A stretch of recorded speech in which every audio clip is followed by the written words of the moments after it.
every day, Every day. every single day. Ooh, baby, I love your way.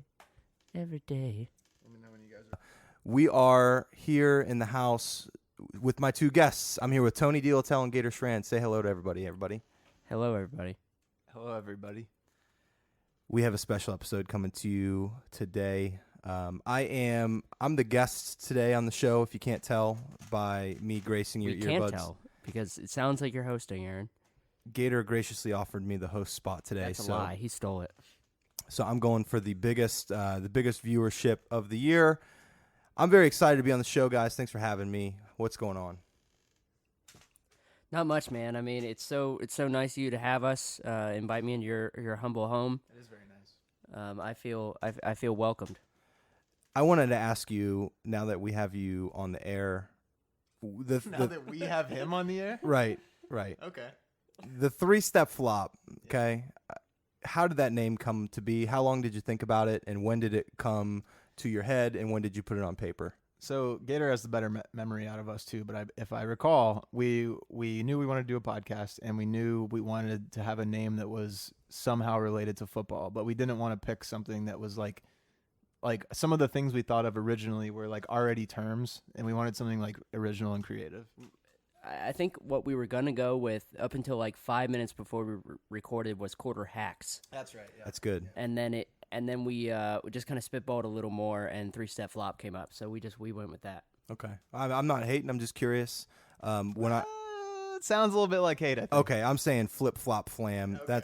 That's what comes That to mind. doesn't make any It doesn't make sense. any sense. None at Are all. we a funk band? That doesn't make any sense, man. I wish we were a funk band. That'd be kind of fun. We're in the house today. We're in the 946. This is a Thursday. Don't say our whole address. We got some big fans out there that might track us down. We're watching the game. It's just about to start. We got the 49ers and the Cardinals on tonight. Before we get into any of the quarterback talk, what do you guys think of tonight's game just from a football perspective? Are you excited for it, or are you kind of thinking this is going to be a pretty nasty one? I mean, I don't really care about the teams themselves, but just the fact that we already have 2 bad quarterbacks picked for this week is exciting to me. We got Brian going up against Drew for week 5.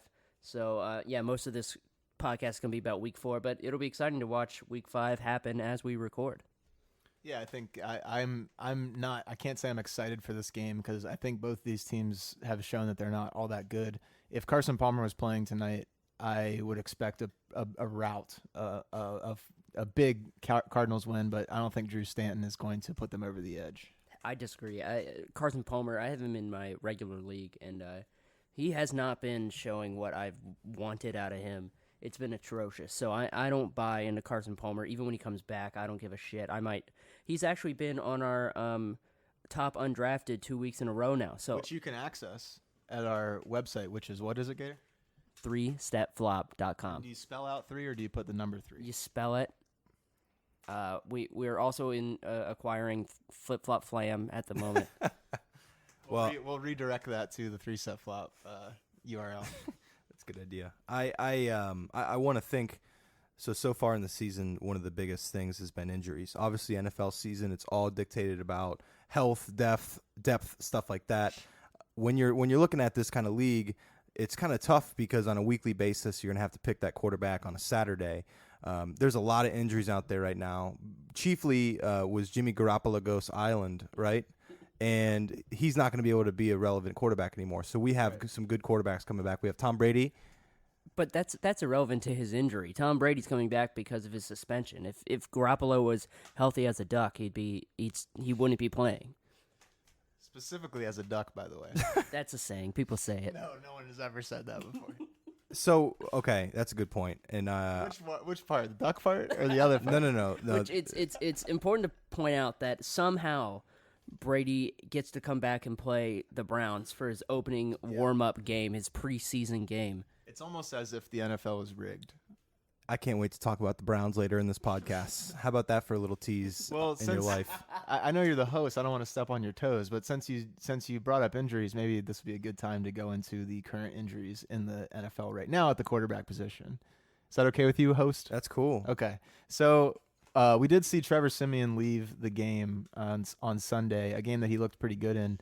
And his backup came in, who is named Paxton Lynch, that I just almost forgot. We think. From what I've read, Siemian was throwing at practice today, so he's not full go. I don't see him playing on Sunday. I think Lynch is going to get the start. We'll talk about that as we go through our picks, but that's something to keep an eye on. I don't think many people are looking to pick Trevor Siemian, as we've talked about previously, but Paxton Lynch might not be a good choice. Also, Andrew Luck was limited in practice today, but I think he'll probably play on Sunday, so that probably won't matter too much. But it's something to watch. Sometimes picking a guy who's already hurt can help you out because they are not going to be at 100%, and that could cause some problems. So something to look out for there. Who is Andrew Luck's backup? I have no idea. Okay. So it's somebody who's going to get picked if he's playing on Sunday. That's who. So in that instance, I would be able to pick Indianapolis quarterback, and that would be a relevant pick, right? Here we go. And that brings us to our next segment. Okay. Aaron argues something that nobody else agrees with. All right, here we go. Okay, the word argue brings, I hate that word. Debates? Is that better? Aaron discusses in a manner that no one's feelings get hurt. How about that? Does that work for you? Life is about being happy and positive. So all right, Aaron, let's show all, us your point. Okay, so this is, I'm drawing from a different league I'm in, a regular fantasy league, not like, where we calculate Mistake number one.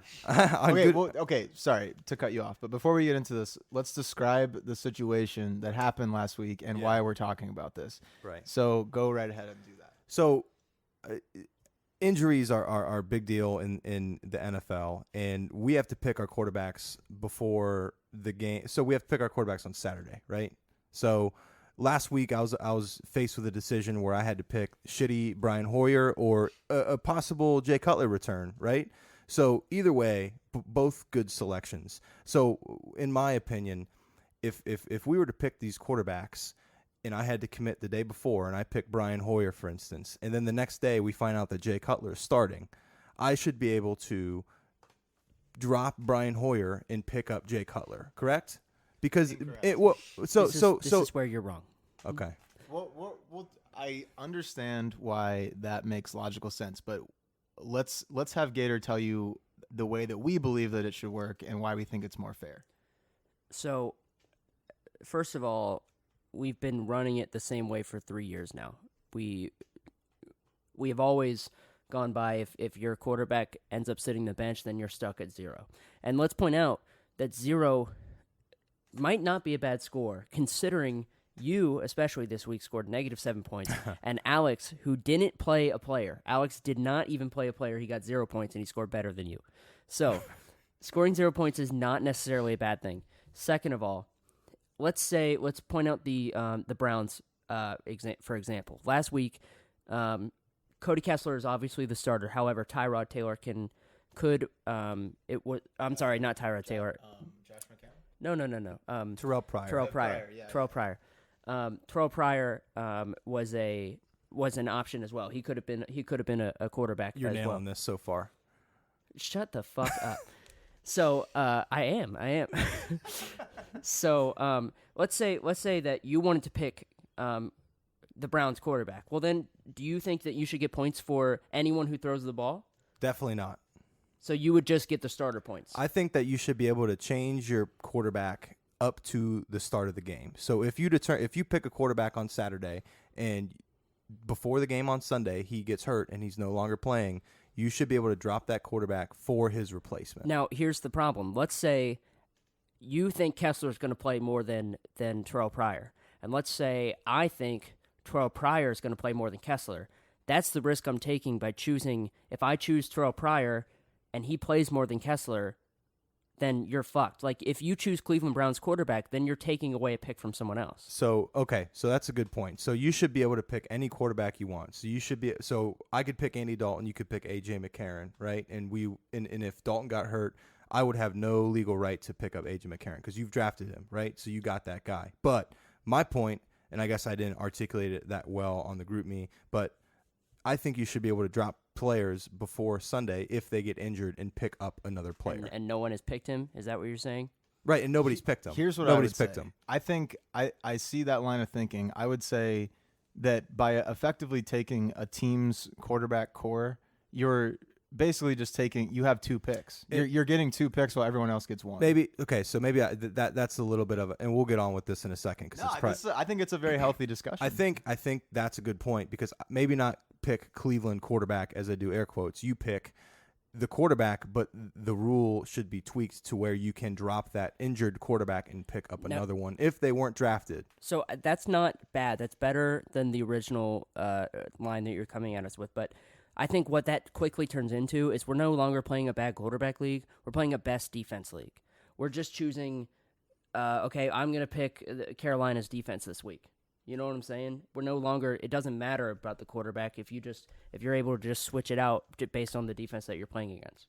I would say, in addition to that, you're also playing an interesting game where now you just kind of want to pick guys who may or may not play because it's advantageous for you if they don't play because presumably the backup's worse than the guy you picked. So you want the guy who's their backup to be picked, but if you take the starter, maybe no one else is going to take their backup because you just took the starter, and now you've effectively taken 2 guys. I just think there's too many advantages to allowing someone to do that. Maybe I'm not thinking about trying to rule a system. I'm just thinking that if someone gets hurt, but that's not if the someone point. gets hurt, I think if someone gets hurt, you shouldn't get 0 points because I think that's kind of a bad. But that's how we've been doing precedent. it for 3 years now, and like I said, 0 points isn't necessarily a bad thing. We've seen negative points every year, at least 3 times a year, I would say.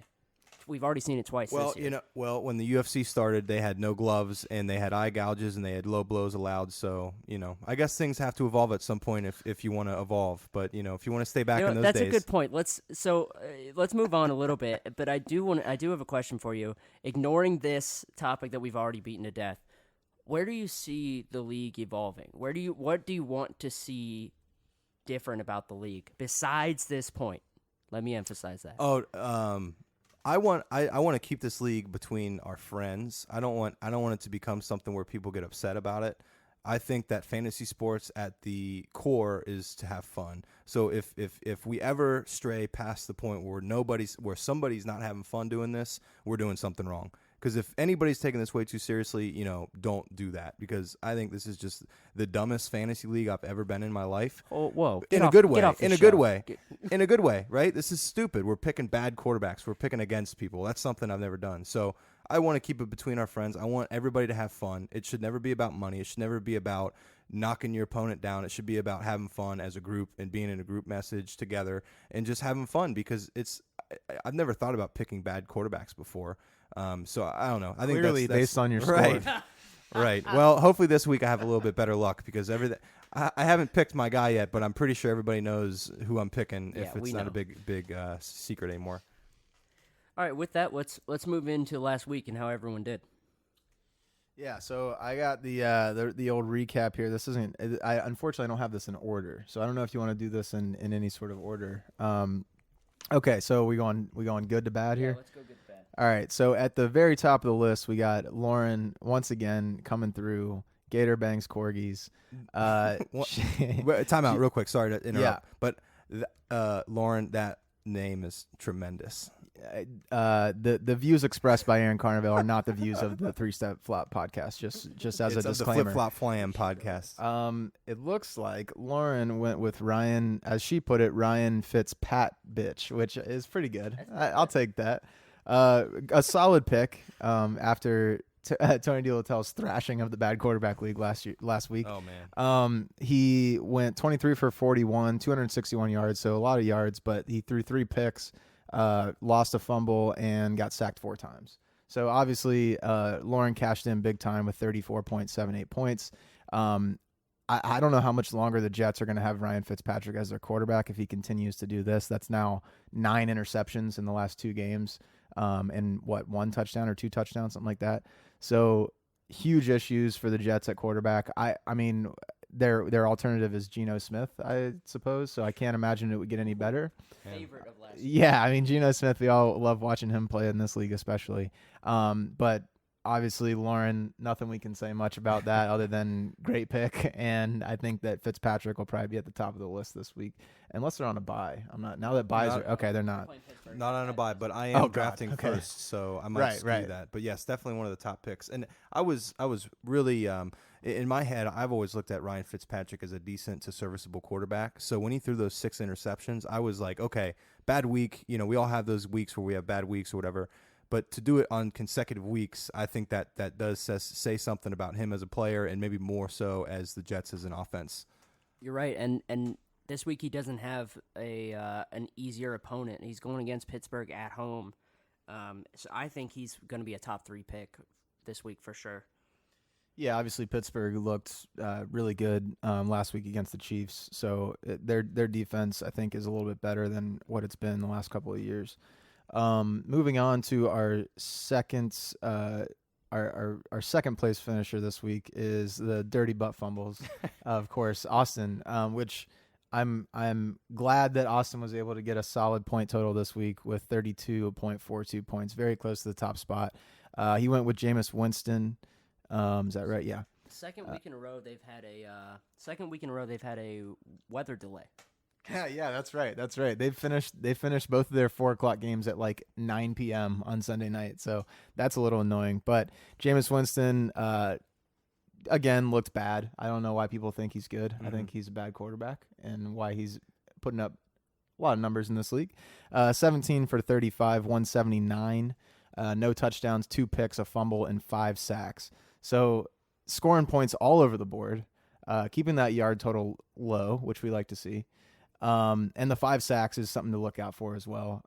Obviously, I think sacks are something that maybe not a lot of people think about in this league because it's just easier to think about interceptions and defenses. But if your team's got a bad offensive line, like the Miami Dolphins, for example, who we'll talk about soon, those sacks are what are they? 2 points a sack, or I think they're 2. Okay, so essentially the same as a fumble. So obviously, maybe if you're struggling in this league, as some advice to some of those who I'm looking down on in the standings, maybe look for a guy who has racked up a lot of sacks. So good pick, Austin. Was that game played in Tampa Bay? I missed that. Okay. Yeah. So at the end of that, it was looking more like a Tampa Bay Rays game and not like a Tampa Bay Buccaneers game. Yeah, Not many people there. Exactly. Okay. And actually, the interesting tidbit, I read that the ushers at the stadium were kicking people out of the lower bowl who had come down after the delay. Wow. So they had like an hour delay. These people stayed for the whole delay. Bucs fans who were watching their team get beat by 20 points. And the Bucs decided it was a good idea to check those people's tickets to make sure they were in the right seat. So great job, Bucs front office. Just way to really stick it to your most loyal fans who decided to stick around. Now, sticking with Austin here, despite having a really good week, Austin has still put up a negative number in the draft value board. He has 4 weeks in a row of negatives, and Aaron, I believe, is the only other person with 4 weeks of negatives. Hey, well, I'm great friends with Austin, so I think we're just going to hold the fort down just fine. You know, I take that back. You have company. Brian Rankin, our commissioner. Now hold on. I had Cody shit the bed Kessler one week, and he had positive points for me, right? But that's not how. That's not total points. Okay. No. That's not how that works. The this draft is Gator's metric that he invented. Okay. The draft value is about where you are in the position and where you drop to the next week. Meaning, if you have a negative point, someone below you picked better than you. Right. So okay. you left a better quarterback on the board. Okay. All right. So you, Brian, and Austin are the worst pickers so far this year. Just want to point that out. I'm very happy to be in that company with Austin. And you know, one more statistic. You and Austin have been almost complete mirrors of each other. It almost perfectly. When one of you does well, the other one does complete opposite. So it's your week to do well. You're actually historical data says you're going to get 4th this week. And Austin, I'm sorry, you're going to do the worst. Which, let's be honest, we knew that was going to happen anyway. Just kidding, Austin. We love you. Number 3 is yours truly. Brocca Flocka Flame coming in hot with a solid 24.26 points out of the 10 spot. Alex Smith was huge for me this weekend against Pittsburgh. If not for 2 garbage touchdowns at the end, I would have been looking at a very, very nice day. They were down. I think Kansas City was down like 35-0 in the 4th, and they came back and scored 2 touchdowns like the last 10 minutes of the game. So real big bummer for me. I know you guys are pretty upset about that. I can tell in your faces. Yeah, I'm really, really bummed. That being said, Alex Smith, not a guy who has been picked every week, but he had the 2 garbage time TDs. He threw the ball 50 times, 20 incompletions, 287 yards, 2 touchdowns, a pick, and 4 sacks. So the incompletions obviously helping me out the most. 287 yards is not too shabby, but that Pittsburgh D, like I said earlier, I think is looking pretty solid. They might be a defense to target if you're maybe towards the bottom like I was last week and are trying to figure out, maybe a sneaky pick to make. Historically Pittsburgh's always had a good defense, and every year I feel like the story with them is that they get older and they have these guys like Ryan Shazier that come up out of nowhere, and like they're just phenomenal players. I just think from all aspects, I think more than anything, they have an attitude on that defense that just really messes with quarterbacks. I think for whatever reason, Pittsburgh has a swagger to them that a lot of teams know when they're going to play Pittsburgh, especially in their dome, in their house. They don't have a dome, but in their house, that it's a dangerous game, and they're out to hurt people because they're shitty people, all of them, every one of them on their team. Couldn't agree more. Especially Joey Porter. And he's not even on the field. Especially most of the time. Well, sometimes he is when it's a playoff game, and he shouldn't be. But we digress. All right, moving on. Number 4 this week was Beats by Ray. That's Drew. He went with Eli Manning. Great pick, by the way. Why? I'm being serious. Because I was telling Taylor. Taylor had the option to choose Eli Manning, and I was trying to encourage her to choose Eli. Just because Minnesota's defense was looking so good. And I think Drew jumped on it right before everyone realized that they're legit. So I really think, and Eli's a bit of a risky pick too. Eli can throw himself some touchdowns, and Odell Beckham Jr. had his worst game of his career. So it was a good pick. Yeah, that's absolutely right, and that's something I wanted to talk about as well. First of all, the Vikings defense. I wasn't sold on the Vikings for the first 3 weeks. I did watch them quite a bit, but after watching that game against the Giants on Monday night, I think that not only their defense, but their whole team is legit. I think they got a real chance to go far this year. Sam Bradford has surprised me. I did not think that they had as good a team as they thought they did when they made that trade. But it's obviously working out for them very well. So, but with Eli, the whole thing with Odell Beckham now, he came out this week saying that he's not having fun playing football. He's letting cornerbacks get under his skin. All of these things are bad for Eli Manning and good for us. So if he is going to force balls to Odell, or if he's going to look elsewhere, that's always going to benefit anybody who picks Eli Manning. Right. And I read a report today that the coaching staff on the New York Giants are considering benching Odell Beckham Jr. if his shenanigans keep up. So something to keep a lookout for. But you know what? He's an all-star. He's like one of the best receivers in the league. So if they were going to bench him, whether he's doing this crazy stuff or not, that's going to hurt their team. So it's probably just a message to him to say, hey, get your act together. They're not going to bench that guy. There's no way. Yeah, he's too good. He's too good to not be on the field. I think he'll probably get it together. But that being said, Eli Manning, 25 for 45, 261, no touchdowns and a pick. So obviously the no touchdowns helping Drew out a little bit. I think what they ended up doing, they just hammered the ball with the running game towards the goal line. So Eli didn't really get much of a shot at touchdowns. It could have gone another way, but maybe that's just the Vikings' red zone defense being really effective. Mm-hmm. And just to point out, since we are doing this during the Thursday night game, Drew, it's early in the game, but Drew's sitting at 2.8 points. So not a bad start. That's our live, not live score update there. Moving on to Gator, Kenny Kawaguchi, number 1 QB. Coming in this week with 18.22 points. Ryan Tannehill. Okay, so you had the Thursday night game against the Bengals defense, who with Vontaze Burfict back looks like the Bengals defense that we all know and love from last season. They look good.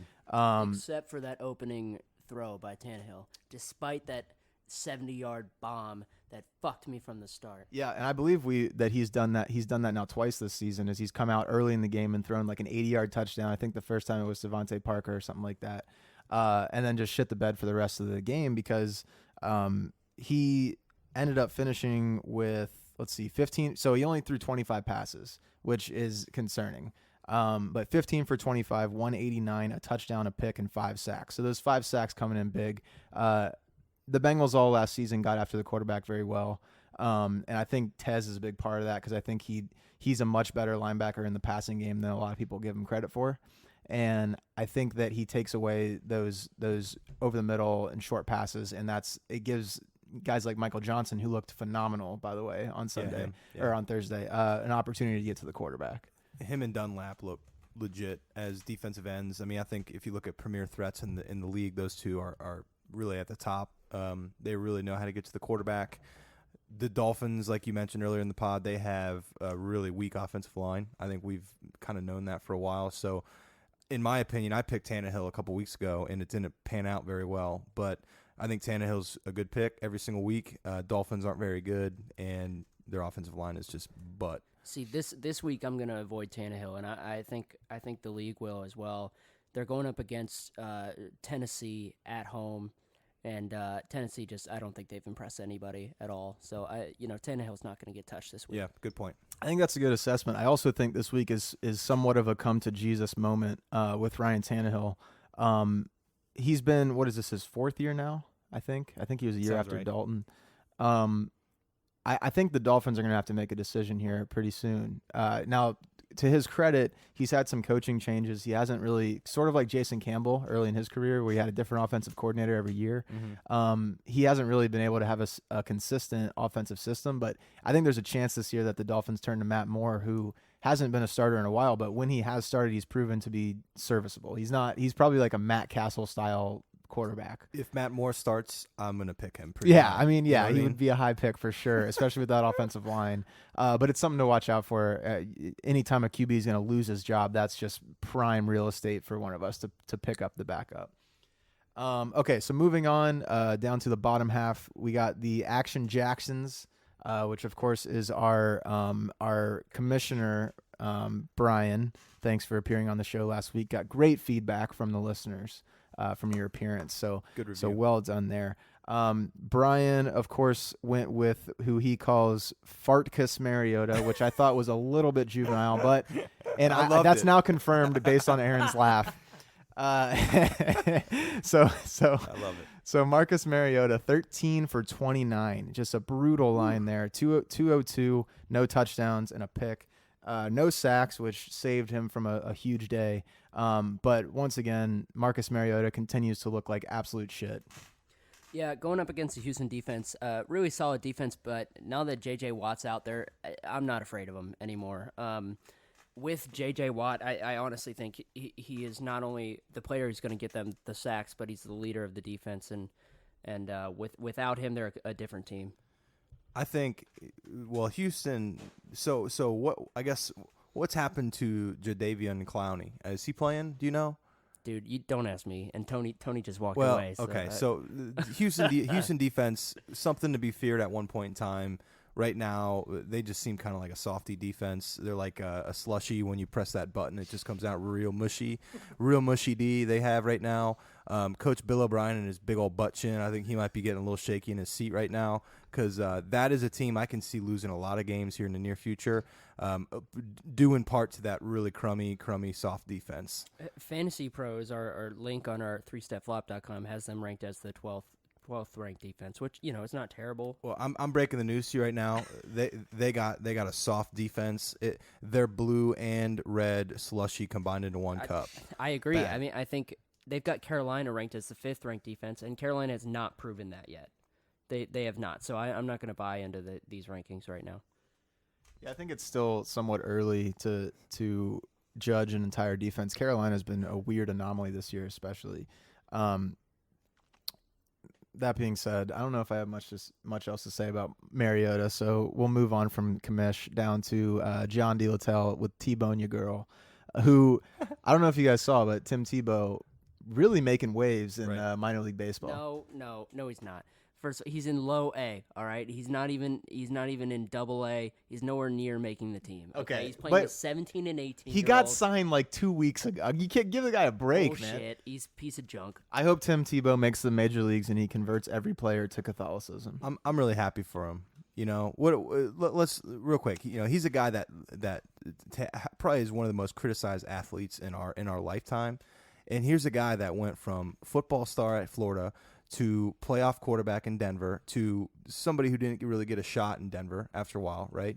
He kind of got benched and he didn't play very much, and now he's on to a different sport. And went to the Jets after that. He went to the Jets, thank you. And now he's on a different sport, and so far he's doing well. That's impressive. He is going to T-bone your girl and eat the steak like a biscuit, dog. He's going to be straight up good, all right? He's going to be. He's going to eat the steak like a biscuit? He's going to eat the steak, and he's going to sop her up with a biscuit. That's what he's going to do, all right? And he's going to bone that girl. I couldn't have said it better myself. So let's move on. And you know what? I wouldn't have said it better myself. Yeah. So John's actual pick, he went with Cleveland QB, aka Cody Kessler. Good pick. It was always down to get you some points. 28 for 40, 223, a touchdown, a pick, a fumble, and a sack. So really just going across the whole spectrum there. The Browns are shit. We all know this. It does not matter who is behind the center when it comes to Cleveland. It also doesn't matter who's catching passes, and as we know now, it's not going to be Josh Gordon for quite a while, unfortunately, because I kind of wanted to see him come back, to be honest with you. But whoever's behind center for the Browns is going to be a good pick. I don't know how much more we can say about Browns QBs. Speaking of Browns QBs, Aaron, you going to tease us a little more? No, I'll put it in. For the first pick of the draft this week, I'm going to take Poopy Doopy Cream Diddle Kessler, and we can put that in as Poopy Doopy Cream Diddle Kessler. Man. Send it right now. So you heard it here second after you read it in the group me, because this certainly is not going to come out instantly. I'm gonna.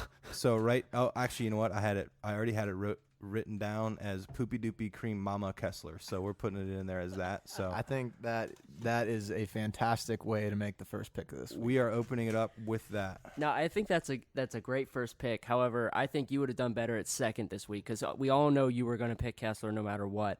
And I think there are better options. I think there are two better options out there right now. Well, we'll get to those. Don't jump the gun. All right. I know you're not the host anymore, and you got all kind of ideas flying around in that brain. But we'll get to those. We'll talk about those. I'm actually going to edit this and make it Poopy Doopy Cream Diddle Kessler. Okay, I'm glad you cleared that up. Rolls off the tongue a little bit better. So there we go. First pick of the draft. I'm sure everybody was expecting something all right, different. And it is official. It has been punched in. So here we go with week 5. All right, so after T-Bone, who we got after that? We got ASAP Korg. That is the newly minted Mrs. Taylor Strand. Is that okay to say? Yeah. Is that fine? She's been minted, man. Oh, we mint all the time. Oh. Mints. What? Ooh. I don't know what to say to that. I was trying to think of a way to make that sexual, but it's impossible. So Taylor went with Case Keenum. Another reliable source for points. Not this week, unfortunately, because LA refuses to go away and be shitty like we know that they are. What are they, 3-1 now? Yeah, something like that. Yeah, it's pretty crazy. After that first week, everybody was kind of saying, man, what a shame. Like, they're coming back to this just, terrible team. But, man, they're 3-1. They're really paving the way to somebody who's going to be a great quarterback, and that's Jared Goff. That's true. And don't let this fool you, though, LA fans out there. Jeff Fisher is still your coach. Jeff Fisher has never been a successful coach, and he's still riding off of the Music City Miracle from like 2001. So let's not get too excited. You're still going to go 8-8, and Jeff Fisher is going to coach for you for the next 12 years, and that's what you're going to be. So that being said, Case Keenum, 18 for 30, 266, 2 touchdowns, no picks. So good job, Case. 1 fumble loss, which of course is going to get you 4 points and 2 sacks. So Taylor was able to salvage a game there. Is that really all she ended up with? Yeah, man. Wow. And so I just want to point out to my beautiful wife that I told her to pick Eli. I told her. Now, to her credit, she was going to choose Fitzpatrick, but obviously it got taken before she could get there. But I told her to pick Eli. And I can say whatever I want. She's not going to listen to this shit. So. That's true. But I would also add that I've seen enough sitcoms to know that a husband should never say, I told you so. And I feel like that's what you just did. Fuck it. I'll dig this grave, and I'll sleep in it. She also told you to clean up your room, and you didn't listen to her. So this is fair. It's a fair relationship here. But like Gator said, she's never going to listen to this, so it really doesn't matter. Taylor, I think you're a great friend, and I would never say that to your face, but I will say it on the podcast. Yes, you heard me correctly. All right, so Case Keenum, he's Case Keenum. He's going to be Case Keenum. He's never going to have a good game, except for maybe this week because Taylor picked him. All right, number 9, we got Peyton's neck. which of course is Alex, who did a great job by not putting a quarterback in this week. Who was it that he actually originally picked? So he picked Tyrod Taylor, who I would already say was a bad choice.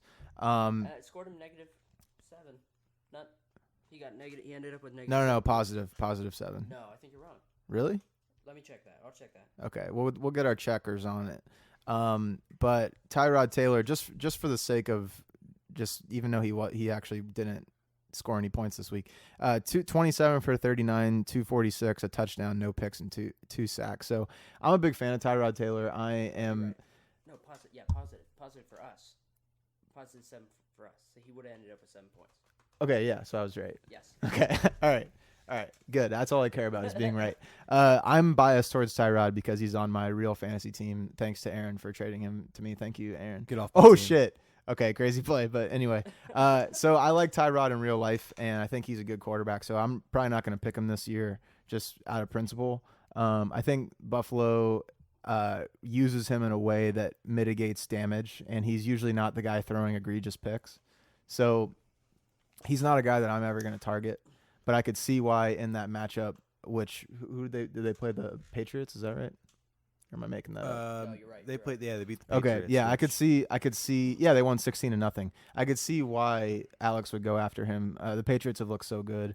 You almost have to pick anybody who's playing them. I will say, I think Tyrod Taylor is going to be in that maybe 10 to 15 range of quarterbacks that you're going to be considering if you're towards the back end of the draft board. I've had him before in other fantasy leagues, and he does have a tendency to fumble the ball a lot, which comes with being a scrambling quarterback. Yep. With that, he's thrown the ball out on the run, which causes mistakes in turn. I'm not too sure about Buffalo's offensive line, but I just know from previous years they haven't really impressed me as far as an offensive specimen goes. I know LaShawn McCoy at one point had some good games, so maybe they make some headway. So maybe an average offensive line, we can say. But I think Tyrod's one of those guys that any game he could probably have a couple mistakes that pays off in this league. I think that's accurate. I would also say that it's worth mentioning that Sammy Watkins looks like he's going to be out for an extended amount of time. What's new? Yeah, that poor guy. So the Bills don't really have a whole lot behind Watkins. They got like Robert Woods and some other no names. So that's going to be a detriment for Tyrod. Although that could spur some rushing yards and maybe some rushing touchdowns, which obviously are the scourge of this league. So another situation to kind of monitor as the weeks go by. So last but not least, we're on last, right? That's it. Yep. Okay. Last but not least, we're here with our guest first, host second, Aaron Carnevale, on our third installment of What Were You Thinking? So Aaron, please tell us, what were you thinking? What You ruined my fucking intro. Damn it. Damn it, man. You know what? And I came on the show humble as a bee. I said, listen, this is your show. I'm not the host. And then Gator graciously offered me the spot. Almost like Jay Cutler is trying to offer his spot up to the backup quarterback, right? So it's like when I was thinking about it, I'm like the Chicago Bears, they are the Fatty Magoo lady at the dance. They are not looking good this year, right? They're not a good team. So when Jay Cutler goes down with an injury, his replacement's just going to be that bad, right? So picking Brian Hoyer, I know he's had some success in Cleveland, which is just something that those two words don't go together. Success in Cleveland normally, but in the past they've meshed somewhat. And you know, maybe Brian Hoyer would have been a better pick a different week, but I felt pretty good going Definitely into. would have been. In hindsight, I felt pretty good about this pick. Brian Hoyer is a guy that I think can make a lot of mistakes. In hindsight, you feel good about this pick? After seeing -7, you feel good about this pick? You know what? No.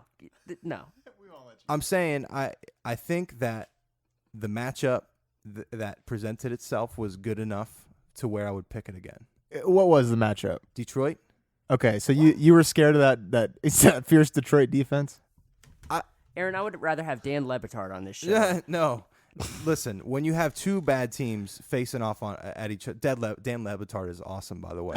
Don't you dare hate on that guy, okay? Hey, that statement's highly questionable. Him and his poppy are really good, okay? We need more people like that in the ESPNs, because they don't take shit seriously like a lot of other people do. And life's all about not taking anything seriously. Life's about being happy and having fun.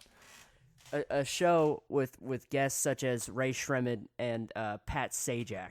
a real great sports program. Oh, fuck Lauren. sports. It's I about can't believe that Gator's talking shit about Ray Sherman right now when they just released the hottest track of 2016, aka Black Beatles. So I'm fine with that pick. I don't know.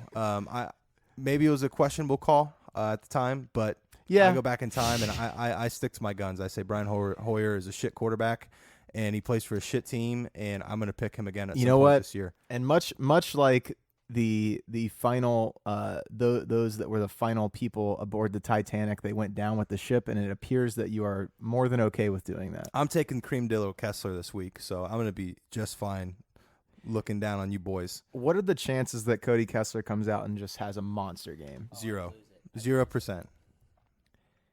Over under 1.5 touchdowns. Under. Over under 2.5 interceptions. Sorry, over under 2.5 turnovers. Under. Okay. So let the record show that He's not going to have a 68-point game, okay? But he's going to have Hold on. So Aaron's going with a quarterback who he thinks is going to have less than 3 turnovers. That's his first pick. You're going to be back on what were you thinking, man? I'd be happy to come back on the show. I like being here. This is fun. we've now unearthed Aaron's true motivation, and that's to finish in last so he can be on the podcast. I like being on the podcast. I also like rooting against Cleveland football players, so a little bit extra motivation for me.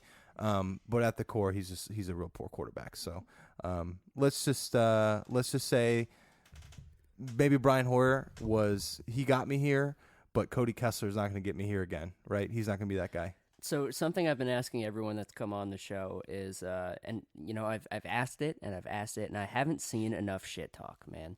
And I think you have the most creative tongue in the league, man, and I want to see more out of it. But I want you to pick someone. I want you to single someone out this week. Who are you gonna beat this week? Statistically, Austin, but who are you gonna beat as a person? Like single out one person. Yeah, in the league? one person. In the league. All right. Well, I'm calling out Drew. All right, Drew. Oh. You know what? And you know what? Here we go. Drew. You know what? I'm gonna cut a promo on you right now, brother. I've never seen you. I've never talked to you in my life. But you know what? Every time I open up my group me, there's a message from you.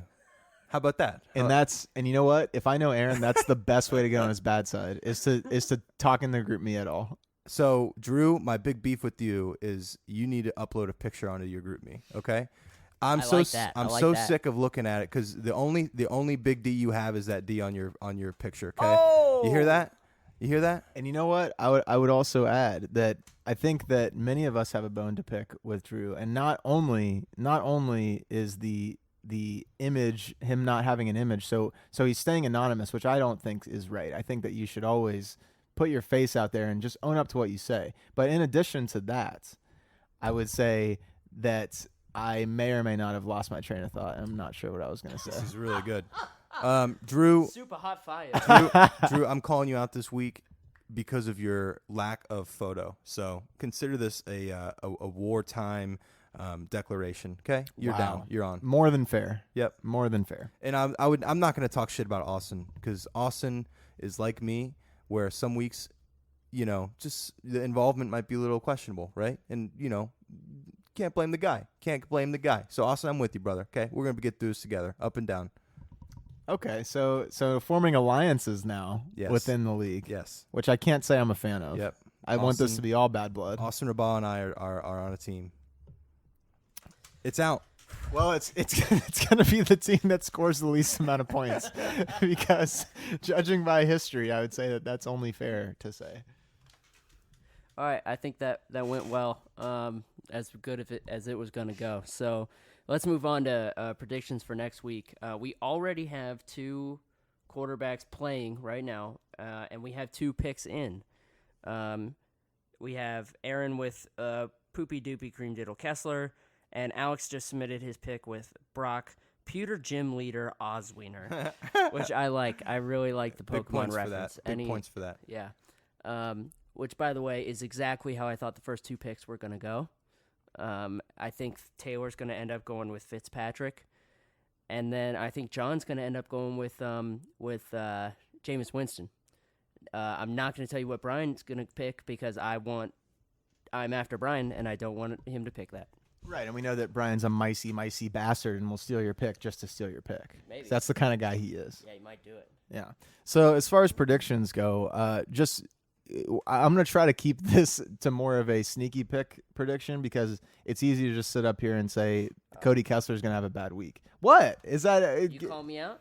You call me No, out? I'm calling myself out because if you remember, I think early in the podcast, I was criticized for making my sneaky pick too easy of a pick. So I'm trying to go beyond that, Gator. All right. See, this is what happens when we have a guest host, is it ruins the dynamic between me and you, which I thought we were good friends and had a good back We're and not. forth. Fuck you. All right, great. Well, I'm going to pull this mic a little closer to my side, and I'm going to give you guys a couple of my sneaky picks this week. I think that a sneaky pick this week is going to be your boy Dak Prescott against the Cincinnati Bengals, which Gator already shaking his head thinking that Dak Prescott is the second coming, even though he's faced almost no competent defense, and certainly not one as competent as the Cincinnati Bengals, which is going to finish in the top 5 in the NFL this week. Give me that mic, son. Listen, this is just Tony having some typical Bengals bias, all right? He's going to pick any quarterback that goes up against the Bengals. Any one of them. Because despite the fact that the Bengals had home against Trevor Siemian and he put up the worst negative score that we've seen all year, and Tony thinks somehow Dak Prescott, who's put a pretty incredible performance out so far, is going to suck a dick, I don't think so. Right, and why would we listen to the guy who's well in first place? Why would we listen to that guy? I mean, it's been 4 weeks, and he's looking down at the rest of the league like I own you, people. These are called bold predictions for a reason, right? That's fine. I agree with that. That's a good point. But let me just address him saying how far ahead of us he is when the majority of his points came from his auto draft bullshit pick. I don't see that listed in the total score. I see me in first place. I don't see where the history books will write something different. I think a lot of us have short memories, and they're going to just see Tony atop the league once again for the second straight year. I think if you get auto drafted and you have a 60-point week, you should be excommunicated from the league. It's funny how Aaron has all these ideas about rules that seem to benefit him in various ways. I would love to see Aaron come to the table with a rule that somehow does not benefit him, which I have yet to see. Thoughts? I can't think of one. Can I throw a bold prediction out this week? Absolutely. I am liking Kirk Cousins at Baltimore. I think Baltimore has been one of the sneaky picks in the NFL. Bold. Yeah, well, they've been one of the sneakier defenses in the NFL this year. Obviously, leading the AFC North. They're in first place. Kirk Cousins is a guy that maybe he has his act together somewhat this year, but he's one of those guys that's on shaky footing at times. I could see him sneaking into the top 10 this week. That would be somebody that I'd be targeting if I was in the 10 to 12 range this week. I think that's bold because I think Baltimore's I think it's a facade right now. I think I don't know really what kind of great games they've been playing. I think they've skirted to 3-1 off the boots of their heel straps. For me, I'm going to go, I don't know if this is quite as bold or less bold. I'm going to go with either Eli or Tyrod if I'm at the bottom. I think both teams are away. LA has been sneaky good. And this is only going to be their second game at home, I think. And now that they're at home, coming off of a win streak here, I think they're going to play even better. And then Eli, with all this controversy going on with Odell, and Green Bay's been playing pretty solid. Not the best defense, but they've been playing pretty solid. Yeah, they're pretty good So I defense. think those are my bottom picks. Yeah, especially Green Bay being at home. I mean, playing against Aaron Rodgers at Lambeau is always difficult. So there's a chance that they get behind early, and Eli's just got to throw a bunch. But there's also that danger of garbage time, which can bring you back to earth. So, but I do agree that Eli towards the 8th, 9th, 10th pick this week is going to be a solid choice. Are we? Can we talk about the betting? You are the host, after all. Yeah. So we can talk about whatever. I kind of want to bring up the betting. So that I look forward to that, and you know what? Props to the commish. Props to everybody who kind of puts the lines out there. We actually have a pretty good system for that. Every week, I feel like we have a good ebb and flow with that. So with the betting, this goes out to everybody in the league. We fucking suck. All right, this is pretty embarrassing. So I've never been a part of a worse betting group in my life. I wish we were betting on UFC, because if we were, we'd have a better hit ratio. Yeah. This is pathetic. It's really hard. There's a lot of parity in the league, but man, oh man, this is Gator showed me the spreadsheet, and it's pretty bad. How much money have we lost thus far total? Do we know? Well, we put 50 in at the start, so five. Is that right? 5 people or $5 each, or was it $10? We put $10 each. However, $50. Oh, okay. For the first place winner. That's right. So we've lost $50 so Okay. far. I think everybody's adding $5 more in this week. So yeah, so we're back to square one, Cool. which I think is a good spot for us to be since it's been so brutal the first 4 weeks. As far as lines go, I think it's a pretty safe bet that whatever New England is doing as far as line goes, that's a team that we should just consider this week, right? Well, if I remember correctly, New England's up to they're a 10-point line right now, right? 11.5. Ooh. God damn. Ooh. See, it is the Browns though. Do you think that At New England with Tom Brady coming back. is it at New England? Pretty sure it's at New England. Man. No, Go it's at check. Cleveland. Okay. Is it in okay. Cleveland? I Okay. was gonna say the NFL wouldn't fuck Cleveland that bad, right? I mean, that's just not I don't fair. know. They'd be stroking Brady a little bit good. Yeah, I think obviously even with the 11.5-point spread, I think still the Patriots are a good bet. We got Gators pointing out the Vikings at home. They're a 7-point favorite. Also not a bad choice. I want to stay away from that Miami Titans game because that could go either way in my Shit show. opinion. I think Denver's got a good shot against Atlanta to put up some big points, but What- it's a 6-point spread. What's the Cincinnati line? We got Cincinnati's favored by 1.5. I'd take that all That day. might be a tasty matchup. I'd take that going to all day Dallas. long. They got a cushy D. That might be something where we're scoring about 60 points this week. Yeah, right. So Yeah, I think that'll probably be one of the nominated games. The other ones, I think it's tough. I mean, Chargers Raiders, it's a 4-point spread. The Chargers? Who fucking knows, man? Phillip Rivers is playing so well, and the Chargers are playing so poorly. It's the same story as last year. I mean, I think Patriots and Bengals are the two that we got to look at. We'll see. It's fun. I do enjoy the betting every week. So whether we're winning money or not, it's still fun to win, and definitely, even though we're losing, still a good time to lose together. And exactly, it's together. It's something that the whole league gets to root for as a team, and we get to be together. And that's my favorite part about Sundays, even though I'm normally sitting home alone watching the games on Red Zone by myself, because all you guys have families that you watch it with or What the some hell? shit. What the hell? I just hop on the group me and everyone's like, "Oh, did you see that pass? Did you see that play?" Although you guys are normally watching just the Bengals game, and I'm watching I'm beating off red zone, as Brian says. But So I think that kind of about does it for this episode. I think this is going to be one of our longest episodes, but it's packed with content. I think this is a solid ep. It's been an honor. I will like to say hats off to you guys for putting this together. It's a good medium. I enjoy listening to this every week. I will say it's fun being on this podcast. You guys look good together, sitting next to each other. Oh, thank you. As a group, I will put out this message. A lot of negativity right now in the world. Stay positive. Stay on top of the positivity train. All right, we're running out of time here. speaking of Hillary, let's talk about politics. And with that, I hope everyone tunes in to the presidential debate on Sunday night. We're going to be rooting for just a giant meteor to hit the building and kill everybody involved. Can we put bets on that? Can we bet our money on that? I will bet all of my money that Donald Trump's campaign is going to end on Sunday night. I think that Hillary Clinton's going to slap around again, and it's going to be over, and Hillary's going to win the election in a landslide. I have to wrap up this politics talk real quick. I'm going to give you guys a rapid question. End of the year, the very last week of the season, who is going to have the NFL player is going to have the highest total points in this league? Who's going to be the worst quarterback for the entire season? Who's it going to be? Predict it right now. Stop thinking. You got to predict it. Well, as I look on the screen right now, I see Colin Kaepernick, and I'd probably put him towards the bottom Dude, somewhere. he looks like, what's that guy from Backyard Basketball?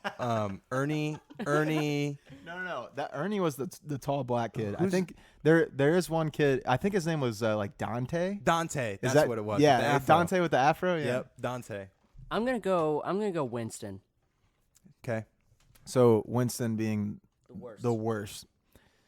See, this is hard because That was just off the top of my head. a lot of the guys who I would Top of pick, your head. Top of your head. I'm going Fitzpatrick. Ryan Fitzpatrick. Yeah, I think Fitzpatrick's he's got a good amount of points so far. But he's also in danger of losing his job. Who's going to win the Super Bowl this year, guys? Cincinnati Bank. No, I'm just. Okay. I'm not going to say that as a fear of being a homer. I think that the Patriots are going to win the Super Bowl this year. Gator? Shit. Fuck it. Let's go Minnesota. I go Green Bay Packers. That's my bold prediction. You heard it here first, Yep. folks. Yep. Well, I think that's all we got. Aaron, do you want to sign us out? Absolutely. It's been an honor. Everybody, thank you for listening to us. Have a good week. If you're listening to this on the drive, please be careful. Hope you've made it to your destination safely, and they will catch you next week. I'm not going to be on the show because I'm going to come in first. So with that, I'm out. Gator, Tony, on behalf of them, they say goodbye, and they're smiling. And thanks for listening.